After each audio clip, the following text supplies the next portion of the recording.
क्योंकि इस दुनिया में बहुत सारी चीजें हैं, उनको अर्पण करता हूं, ऐसा मानना चाहिए हमें। तो इसके जो हेतु हैं, एक ग्रंथ में कहा गया कि इसका अर्थ यह है कि बिना हेतु के फल की प्राप्ति नहीं हो सकती, क्योंकि फल जो होगा वो हेतु से ही प्राप्त हो सकता है, उत्पन्न हो सकता है। तो शून्यता को बार बार पैदा करने के लिए जो 6 प्रकार की पारमिताएं हैं, उनका अभ्यास करने की आवश्यकता होती है।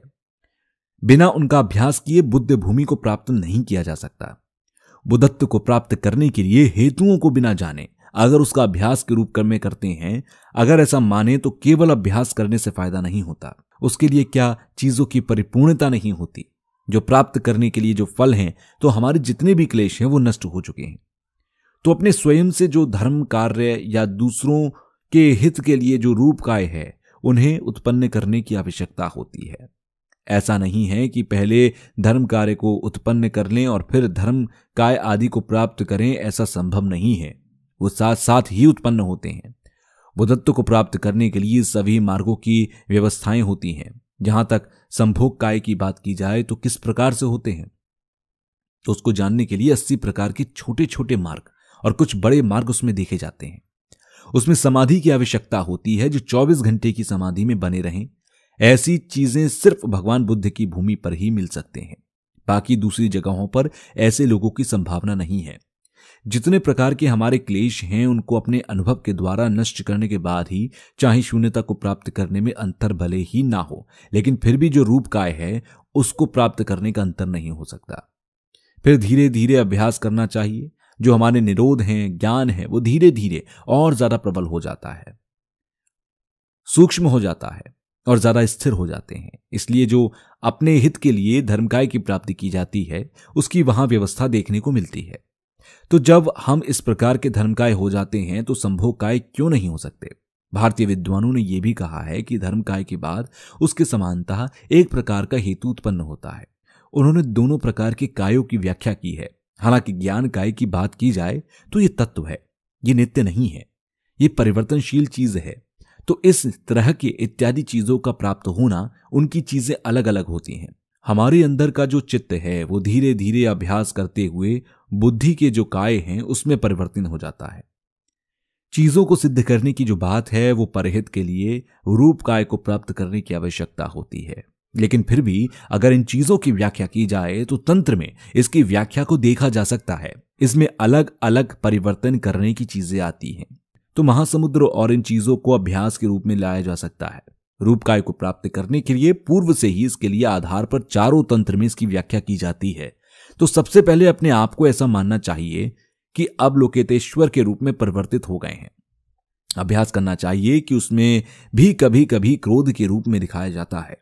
क्रोध का अर्थ यहां यह होता है कि हमारे जो 5 स्कंद हैं, तो जैसा कि हम मानते हैं कि हमारे अंदर जो मैं है वो सभी से मिलकर है, तो इसको अगर आप अब लोकेतेश्वर को माने ये मिथ्या दृष्टि हो गया। तो ऐसा नहीं कहा जा सकता। तो ऐसा मानना चाहिए कि जो 5 स्कंदों से बना हुआ, 5 स्कंदों से हटकर जो एक अलग से एक शरीर बनता है, ऐसा मानते हैं।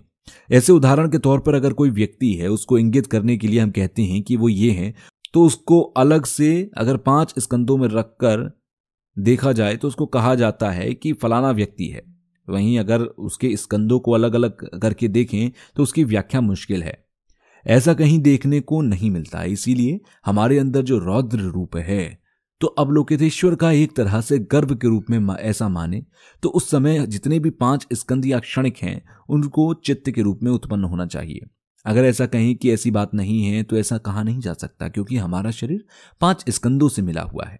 लेकिन शरीर को वास्तव में देखें तो स्वभाव क्या है, ढूंढने जाएं तो वो कहीं नहीं मिलता। उदाहरण के तौर पर आज जो क्वांटम फिजिक्स की बात होती है, इसकी कई लोगों ने व्याख्या की है। नागार्जुन ने कहा कि स्वयं सिद्धि से वो चीज अस्तित्व में नहीं होती, शून्य ही रूप है, रूप ही शून्य है। इस तरह की जो बात की गई तो आज भी क्वांटम फिजिक्स में बात की जाती है। तो भारत में एक भौतिक विज्ञानी थे, तो एक बार उनसे मेरी दिल्ली में मुलाकात हुई। उस दौरान उन्होंने मुझसे कहा था कि आज उत्तरी या पाश्चात्य देशों में क्वांटम फिजिक्स नहीं है, शायद 100 या 200 वर्ष से ज्यादा नहीं हुए हैं। लेकिन अगर उस चीज को भारत में देखें, क्योंकि उन्होंने नागार्जुन को देखा, तो हो सकता है कि मूल माध्यमिक कणिका हो।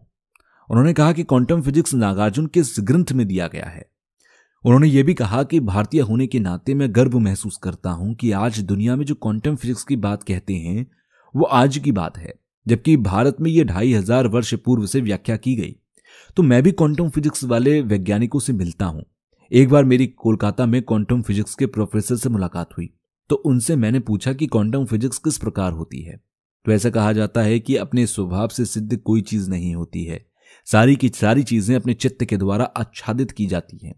तो इस प्रकार से जो चीजें देखकर आरोपित की गईं, जैसे माध्यमिक दर्शन में कहा गया कि स्वभाव से सिद्ध नहीं है, तो उसमें सिद्ध किया जाता है कि वो देखकर आरोपित की जाती हैं, देखकर सिद्ध की जाती हैं। तो अपने से स्वयं अस्तित्व में नहीं होती, वो एक दूसरे से मिलकर अस्तित्व में होती हैं। इस तरह से माने तो उसके अस्तित्व को समझा जा सकता है। अगर किसी रूप को आधार माने फिर उसे ढूंढने जाएं तो शायद अस्तित्व देखने को नहीं मिले। फिर कुछ दिन पहले मेरी उस वैज्ञानिक के साथ बातचीत हुई। जो विषय है वो एक दूसरे पर निर्भर होते हैं। उदाहरण के तौर पर अगर नीले को देखें तो नीला चित्त तभी बनेगा जब वो नील वर्ण हो। तो ये एक दूसरे पर निर्भर होकर ही अस्तित्व में आता है। इसलिए जो बाहरी चित्त है, चित्त मात्र के अनुसार बाहर से ये अस्तित्व में नहीं आता, ये एक दूसरे के विषय होने के कारण ही अस्तित्व में होते हैं। तो मैंने कहा कि कभी वास्तव में अगर इस प्रकार से अच्छा लगता है तो फिर दिल्ली में इसकी व्याख्या की जाए कि किस प्रकार से रहेगा। तो उदाहरण के रूप में या नाम के रूप में देखा जाए तो नाम भी केवल आरोपित रूप से होते हैं, लेकिन वास्तव में अगर उसके स्वभाव की बात की जाए तो वो स्वभाव से सिद्ध नहीं होते।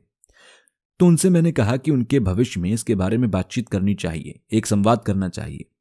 तो शायद नवंबर में इसका आयोजन भी हो, लेकिन जहां वैज्ञानिकों की चर्चा की जाए, जैसा कि बौद्ध धर्म के सिद्धांतवादी लोग हैं, सारी की सारी जो चीजें हैं, जैसे हमारी आत्मशक्ति की आत्मग्राह्यता की वजह से हमारे अंदर बुरी आदतें बनती हैं, सोच उत्पन्न होती है, मिथ्या दृष्टि बनती है।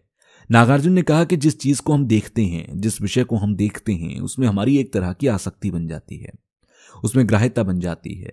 फिर धीरे धीरे उसमें सूक्ष्म रूपी एक आसक्ति पैदा हो जाती है। तो जितने प्रकार की चीजें हैं जिन्हें हम अपनी आंखों से देख सकते हैं, वो सभी नाम मात्र के रूप में है, वो अपने अस्तित्व में नहीं है। ये निश्चित रूप से देखा जा सकता है। तो इस प्रकार से भगवान बुद्ध के माध्यमिक दर्शन के अनुसार इस प्रकार की चीजें होती हैं। इसके बारे में जानना चाहिए कि ये मिथ्या दृष्टि है या सत्य दृष्टि है। इसके बारे में जांच पड़ताल करनी चाहिए, जिसकी जरूरत भी होती है। इस प्रकार से हम जिन चीजों को देखते हैं वो जानना चाहिए कि वो सत्य हैं कि नहीं है। जैसे कि हम जिन चीजों को सत्य मान बैठते हैं वो वाकई में हैं भी या नहीं, इनकी जांच पड़ताल करनी चाहिए।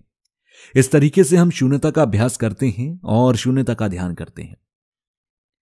हमारा जो शरीर है वो आत्मग्राह्य के कारण उत्पन्न हुआ, जिसमें स्कंद और 12 प्रकार के प्रतिसंपात के क्रम है, उनके कारण ऐसा हुआ। फिर अज्ञानता के कारण बहुचक्र, और फिर संज्ञा और वेदना संस्कार इत्यादि चीजें जो दी जाती हैं वो हमारी आसक्ति के कारण या मिथ्या दृष्टि के कारण हम इस बहुचक्र में बार बार जन्म लेते हैं। इन चीजों को जानना चाहिए कि यह हमारा मिथ्या दृष्टि है।